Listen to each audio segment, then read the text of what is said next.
사람은 누구나 단 한 번의 인생을 삽니다.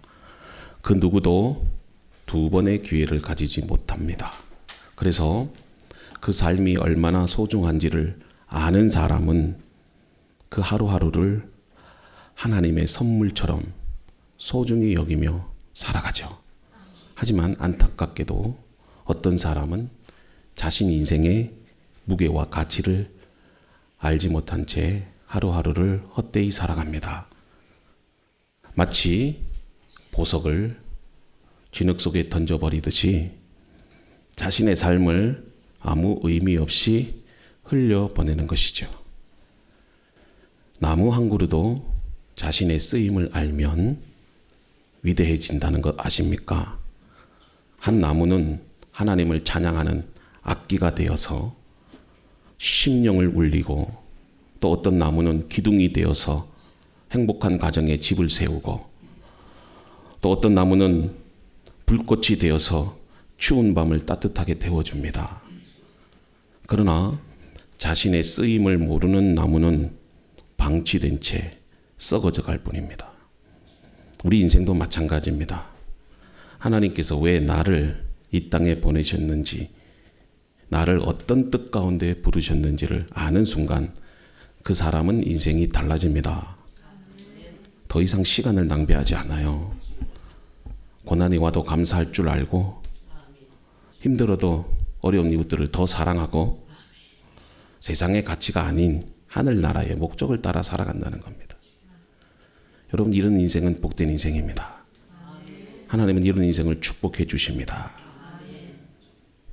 그래서 인생의 가치를 알고 사명을 따라 살아가는 사람은 누군가에게 희망이 되고, 그의 말은 누구의 눈물을 닦아주고, 그의 믿음은 하나님 나라를 이루는 돌이 됩니다.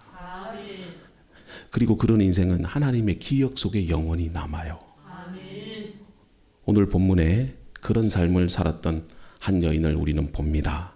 바로 루디아입니다. 자신의 인생의 가치를 알고 그것을 하나님의 뜻 안에서 귀하게 사용했던 한 여인. 오늘 우리는 이 루디아의 이야기를 듣게 될 텐데, 이 여인을 통해서 우리는 다음과 같은 질문을 가지게 돼요. 하나님, 내 인생도 이 여인처럼 쓰임 받을 수 있을까요? 하나님, 나는 하나님께 어떤 인생으로 기억될까요? 이제 우리가 이 루디아를 통해서 하나님께 쓰임 받기 위해 준비된 사람으로서 과연 우리가 어떤 신앙의 자세를 가져야 하는지 말씀을 통해서 살펴보고자 해요. 우리가 지난 시간에 이 바울 일행이 아시아로 복음을 전하려고 했지만 성령께서 그 길을 막으신 사건 기억하시죠? 그 속에서 우리가 교훈을 얻었습니다. 인간적으로 보면 아시아도 복음이 필요한 곳이고 또 열매가 맺히는 땅입니다. 그러나 하나님께서는 그 길을 막으시고 이 바울의 선교 방향을 다르게 인도하십니다. 사도 바울의 인행이 성령의 인도하신 가운데 이 아시아에서 마케도니아로 갑니다. 그 과정에 하나님께서 꿈으로 환상 가운데 마케도니아로 오라는 그 부르심을 받고 가잖아요. 그래서 처음으로 이제 유럽 대륙에 복음을 들고 들어가는 그 장면을 우리가 보았습니다. 그래서 우리가 얻는 교훈이 뭐라고요? 때로는 우리의 인생도 우리가 뜻하지 않는 그런 순간에 하나님께서 막으실 때 그 절망적 상황이 주어진다고 해도 어떻게 하라? 문이 닫혀도 하나님의 인도하신 가운데 있다는 사실을 기억해라. 아멘. 오늘 본문은 그 이후에 바울 일행이 마케도니아에 도착을 합니다. 그리고 첫 도시 빌립보로 향해 가는데, 자, 그곳에서 하나님께서 준비된 사람, 바로 이 복음을 받아들인 한 여인을 어떻게 만났는지를, 그리고 어떤 일들이 일어났는지를 기록하고 있습니다. 그게 11절과 12절에 나오는데요. 우리가 드로아에서 배로 떠나 사모드리아게로 직행하여 이튿날 네아볼리로 가고 거기서 빌립보에 이르니, 여기서 우리가, 자, 여기는 누가가 포함되어 있다는 거 기억하시라고 말씀드렸죠. 누가가 있는 겁니다. 그리고 2차 여행이니까 바울과 실라가 이 세 명이 같이 가는 겁니다. 그리고 그 가운데 이제 누가 또 들어오게 되죠. 또 한 믿음의 청년 누구죠? 제가 갖고 기억이 안 나네. 예. 그래서 총 4명이 선교 여행을 떠나게 됩니다. 디모데요. 죄송합니다. 디모데가 합류를 합니다. 자, 그래서 우리라는 표현을 쓰는데, 자, 지금 바울 일행이 성령의 인도하심에 따라서 마케도냐로 가는데 지금 도시 이름이 나와요. 그죠? 왜 도시 이름을 기억했을까? 누가가 이 사도행전을 쓰면서 왜 도시 이름을 기록했을까? 이것은 단순히 어떤 거쳐갔다 이 말이 아닙니다. 이 도시에는 복음의 지리적, 문명적, 역사적 방향을 여러분 바꾸시는 그 하나님의 놀라우신 뜻이 담겨져 있다는 걸 기억하셔야 돼요. 그래서 유럽 선교의 첫 열매가 어디서부터 시작됐다? 빌립보에서 시작이 되고 그곳에서 맺은 첫 열매가 바로 루디아입니다. 그래서 바울 일행은 빌립보에서 이 하나님께서 예비해 두신 이 루디아를 만나서 이 선교 사명을 위한 새로운 장을 열게 됩니다. 루디아, 여러분 많이 들은 말씀이지만 인간적 시선으로 볼 때에 이 여인은 한 도시의 장사꾼입니다. 그러나 하나님의 시선에서 바라볼 때에는 유럽 복음화를 위한 준비된 사람, 믿음의 사람, 하나님의 사람이었다는 거예요. 여기서 우리는 한 가지 중요한 질문을 하게 되죠. 어떤 질문? 그러면 어떻게 해서 하나님은 유럽 선교의 문을 여는 이 중요한 시점에 루디아라는 여인을 사용하셨을까? 이 답을 얻는 게 오늘 설교의 핵심 메시지예요. 보십시오. 성경에 나타난 믿음의 사람들, 바울, 디모데, 그리고 구약으로 가면 아브라함, 모세, 여호수아, 다윗, 얼마나 위대한 하나님의 사람입니까? 그러나 이 루디아는 여러분 보십시오. 대단한 사도도 아닙니다. 또 그가 유대인으로서 랍비도 아닙니다.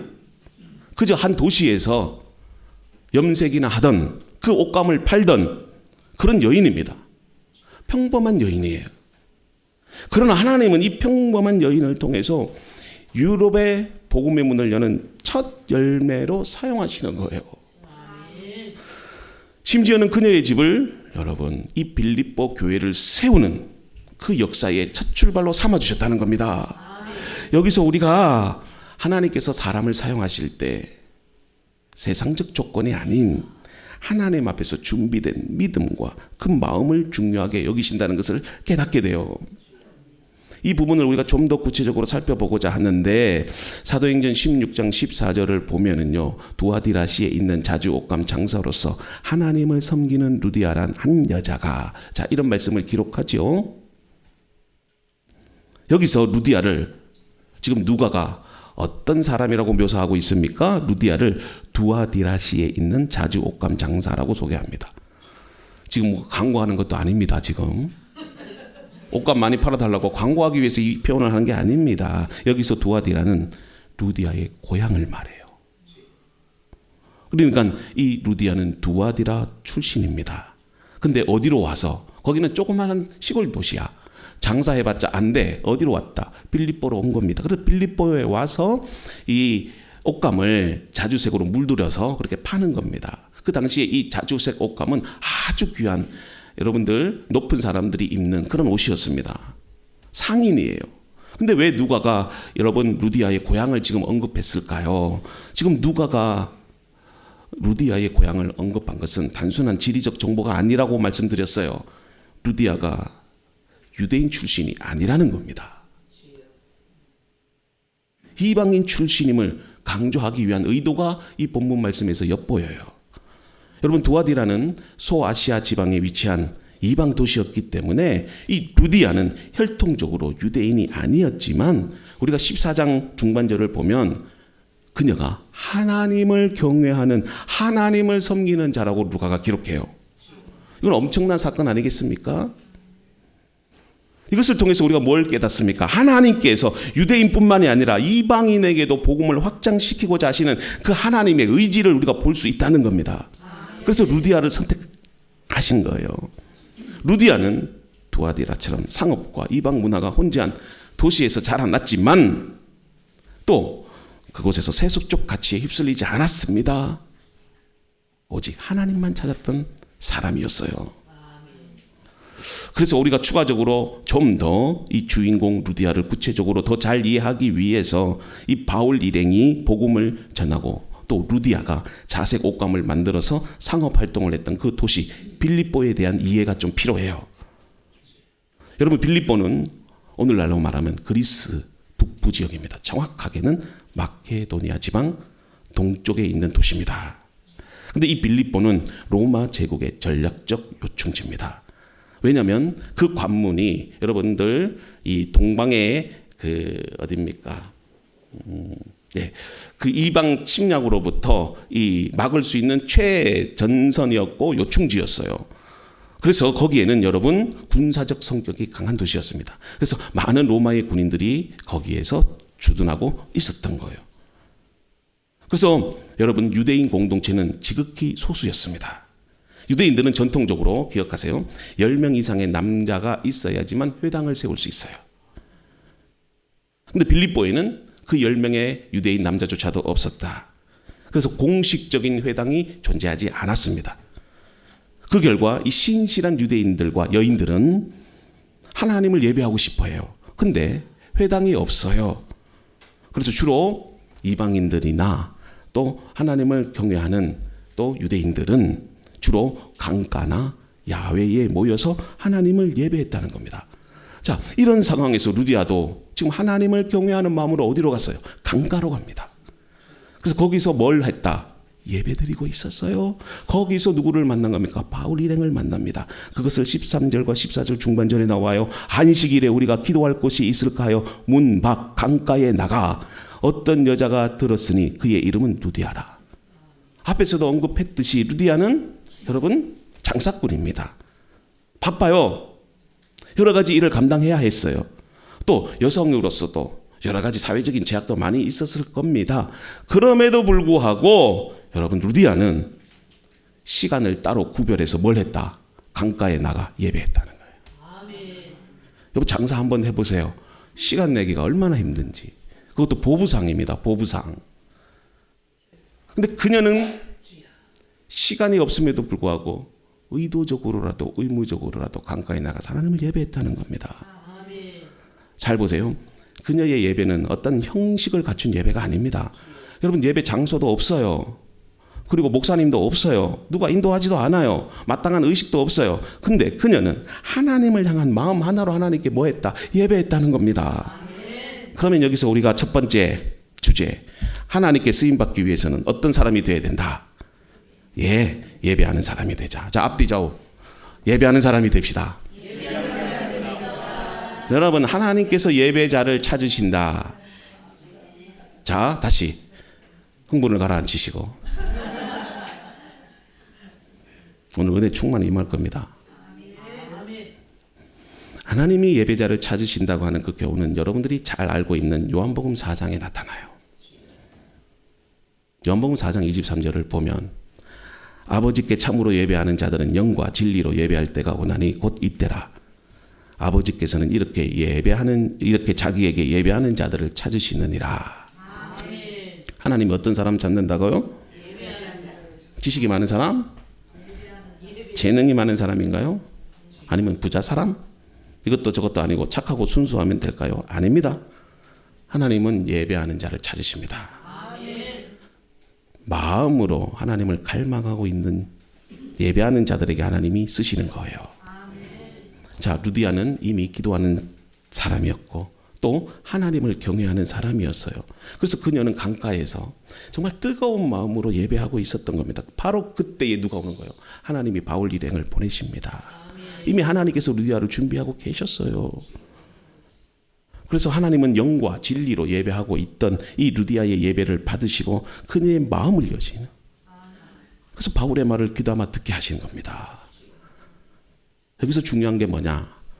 하나님께서 예배하는 자의 마음을 열어주십니다. 그리고 그 사람을 통해서 일하십니다. 보세요.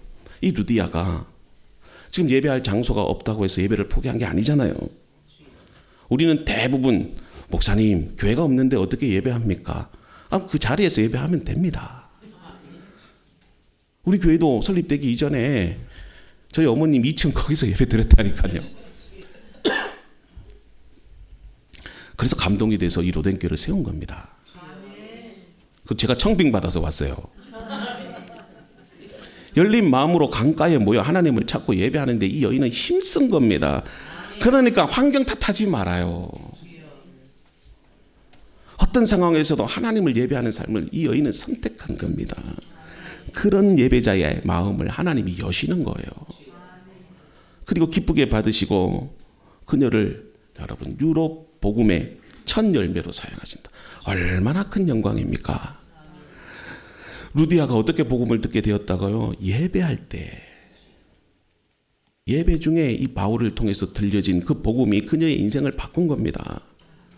그래서 그녀는 이제 자주장사 여러분 루디아가 아니라 복음의 문을 연 유럽의 그리스도인, 빌립보 교회의 어머니, 하나님 나라에 쓰임받는 사람.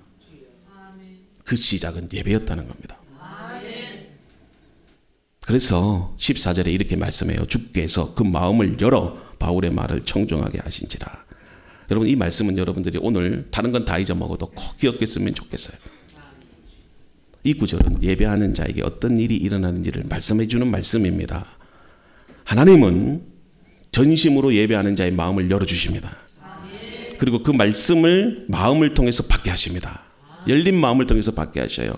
그러니까 예배는 단지 내가 하나님께 나아가는 행위에 그치지 않고 하나님께서 내게 오셔서 역사하시는 사건이 된다는 거예요. 그리고 마음을 열어 예배하는 자에게 무엇을 주신다? 말씀을 주신다. 바울의 말을 청종하게 하신지라. 여러분 우리가 드리는 예배가 뭔 줄 아십니까? 예배는 거룩하신 하나님이 죄인된 우리에게 찾아주시고 만나주시는 엄청난 사건입니다.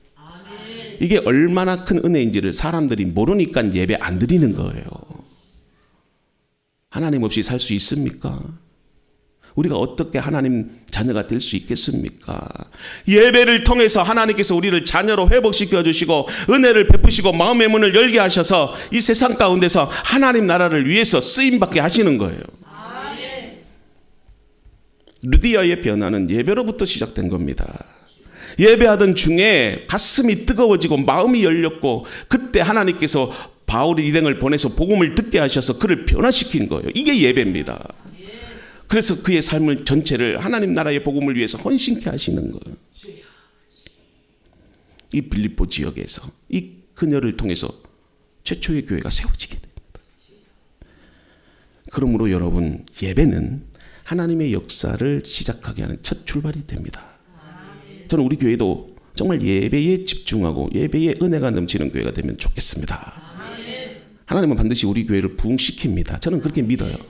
앞으로 이 대전 지역에 큰 놀라운 역사를 이룹니다. 한번 한 몇 년 후에 보세요. 하나님이 어떻게 우리 교회를 사용하시는지. 저는 그런 비전을 갖고 교회를 세웠기 때문에 앞으로 우리 교회를 통해서 세계 선교의 비전을 연다. 그 첫 출발이 우리 로뎀 선교회 비전 트립이 될 줄로 저는 믿습니다. 잘 가셔서요. 저는 6월 달에 인도네시아로 갈 예정입니다. 인도네시아로 가서 제가 또 선교의 문을 활짝 열겠습니다. 우리 이완 선교사님과 함께 또 학교 방문을 하게 됩니다. 여러분, 우리 예배 열심히 드립시다. 예배하던 중에 마음이 열리고 복음을 듣고 변화돼서 하나님께 쓰임받는 이 여인, 우리는 기억해야 될 게 있어요. 뭐냐? 예배는 선택이 아니라 우리의 영적 생명줄입니다. 삶이 아무리 바쁘고 환경이 불리해도요, 포기하지 말아야 될 게 있어. 그게 바로 예배입니다. 예배를 삶의 중심으로 둘 때 하나님은 그 사람을 중심으로 일하십니다. 놀라운 일들이 일어나게 될 겁니다. 그런데 우리의 예배는 과연 어떻습니까? 정말 여러분들이 하나님 앞에 쓰임받는 그런 그리스도인들이 되기를 원하십니까?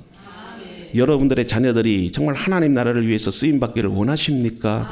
그렇다면 예배를 드리십시오. 예배를 목숨처럼 여기십시오. 하나님을 향한 예배가 무너질 때 우리의 영혼도 서서히 메말라 간다는 걸 꼭 기억하세요.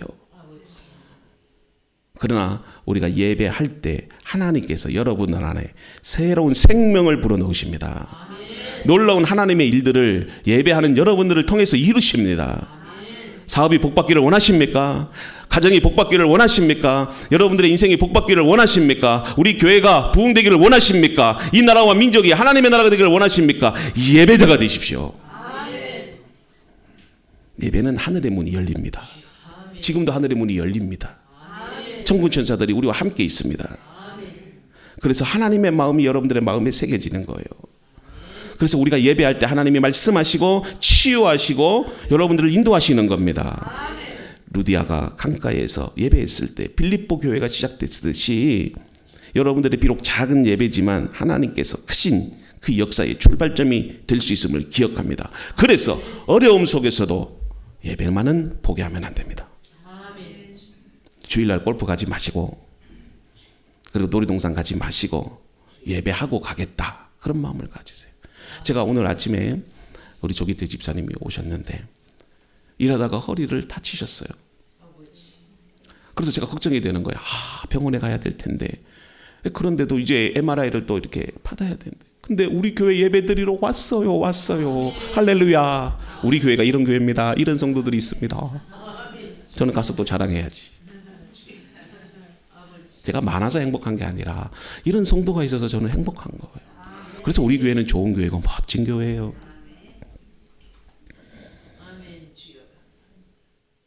바로 그런 예배자를 찾으십니다.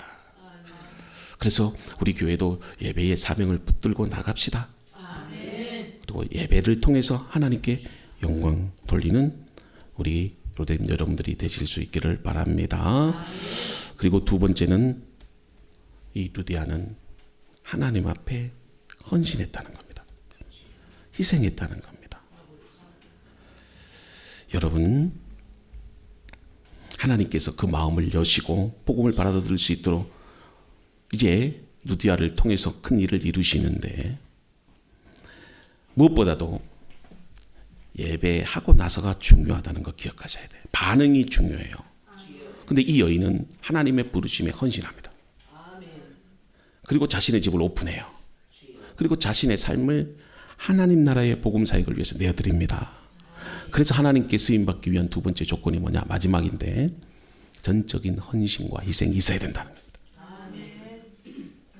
루디아는 바울로부터 복음을 들었을 때 단순히 좋은 말씀입니다, 감동적이네요, 이것으로 끝나지 않았다는 거예요. 바울이 전한 이 복음을 곧바로 받아들이고 그뿐만이 아니라 곧바로 행동으로 옮기는니다. 어떤 행동을 했느냐? 자, 16절에 보면은요. 자, 16절이 안 나오는데 15절인가요? 예, 아까 나왔죠? 예. 제가 볼게요. 그가 그 집이 다 세례를 받고 우리에게 청하여 이르되 만일 나를 주 믿는 자로 알거든 내 집에 들어와 유하라 하고 강권하여 머물게 하니라. 자, 루디아는 복음을 듣자마자 어떻게 했다고요? 바울의 일행을 자기 집으로 데리고 옵니다. 그리고 거기서 자기 집안 식구들을 어떻게 합니까? 세례를 베풀게 합니다. 이것은 믿음을 공개적으로요, 고백하고 자신의 정체성을 그리스도인으로 확정짓는 분명한 사건입니다. 그뿐만 아니라 루디아는 지금 바울과 그의 일행을 어디로 초청했다? 자기 집으로 초청했다. 머물게 합니다. 자, 이게 무슨 말이냐면 이제 그녀가 복음을 위해 자신의 삶의 공간조차도 아끼지 않고 기꺼이 내어놓았다는 거예요. 여러분, 집에 손님 오면 불편하잖아요. 그럼에도 불구하고, 그죠? 자신의 모든 것을 하나님 나라를 위해서 내어놓았다. 당시 집을 연다, 이것은 사역자를 돕는 단순한 친절이 아니라 이건 신앙의 열매고요, 교회의 시작점입니다.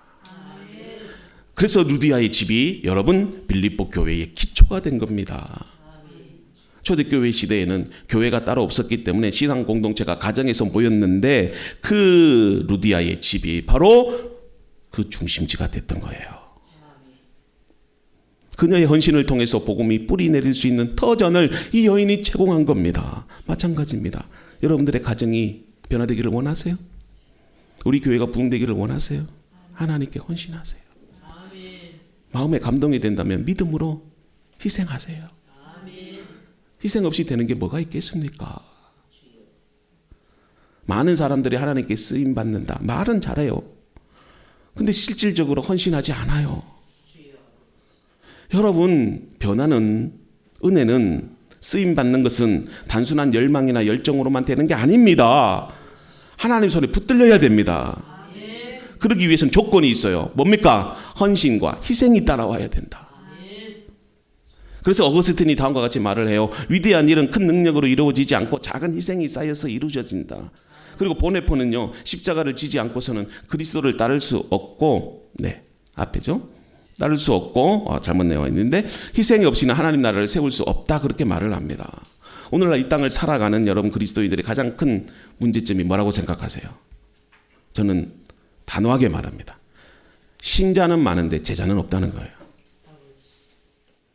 오늘날 교회들이 성도는 차고 넘치는데 제자는 없어요. 그래서 교회마다 사람이 없다고 난리칩니다. 아니 10,000명이 모이는데 뭐가 사람이 없을까? 저는 이해가 안 가요. 하나님은 누구를 찾으십니까? 단순히 말 잘하는 자를 찾지 않아요. 말보다 순종하는 제자를 찾으십니다. 화려한 재능보다 깊은 충성을 원하십니다. 탁월한 능력보다 기꺼이 낮아지는 마음을 원하십니다. 그래서 하나님의 나라는, 주의 교회는 언제나 희생과 헌신 위에 세워지는 겁니다. 여러분, 이 나라가 이렇게 잘 살고 하나님의 복을 받는 민족이 된 것은 우리 할아버지, 우리 아버지 세대의 희생과 눈물이 있었기 때문에 되는 것 아닙니까?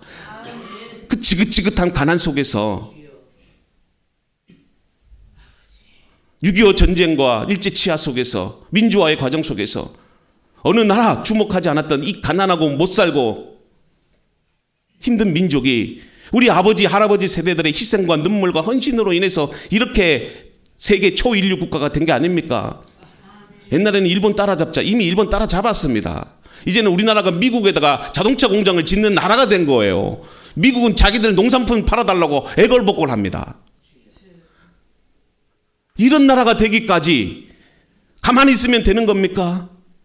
교회가 부흥되는데 그냥 예배만 참석하고 그냥 여러분들 세상으로 나가면 다 되는 겁니까? 아니에요. 누군가는 희생해야 되고, 누군가는 섬겨야 되고, 누군가는 사랑해야 되고, 헌신해야 돼요. 그 희생과 헌신 위에 교회는 세워지는 거예요. 저는 오늘 여러분들이 그런 마음이라도 갖고 돌아갔으면 좋겠다, 그런 생각이 정말 간절하게 듭니다. 노아도 세상 모두가 비웃는 가운데 오랜 세월 동안 방주를 짓는 희생을 합니다. 아브라함도 가장 사랑하는 아들까지 주님께 드립니다. 그런 헌신을 하는 거예요. 모세도 왕궁을 버리고 고통받는 민족과 함께 하기로 결정하지 않습니까? 사도 바울은 고난의 길, 죽음의 길이라도 복음을 위해서 끝까지 갑니다. 그 결과로 우리가 예수를 알게 되고 복음을 믿게 된 거예요. 루디아도 그 복음을 받아들이는 것에만 멈추지 않고 자신의 집을 열어 바울과 선교팀을 섬깁니다. 자신의 재산, 공간, 시간을 내어 복음을 위해 헌신한 거예요. 루디아의 헌신이 없었다면 이 빌립보 교회의 시작도 쉽지 않았을 겁니다. 한 여인의 열린 마음과 기꺼운 헌신이 유럽 선교의 문을 여는데 결정적 역할을 한 거예요. 루디아는 쓰임 받기 원한다 말만 한 게 아니라 자신의 삶 전체를 하나님께 드렸다는 겁니다. 이처럼 믿음의 사람들, 우리가 본받고 싶어하는 성경의 인물들, 그들이 왜 쓰임 받았을까요? 그들에게는 공통점이 있어요.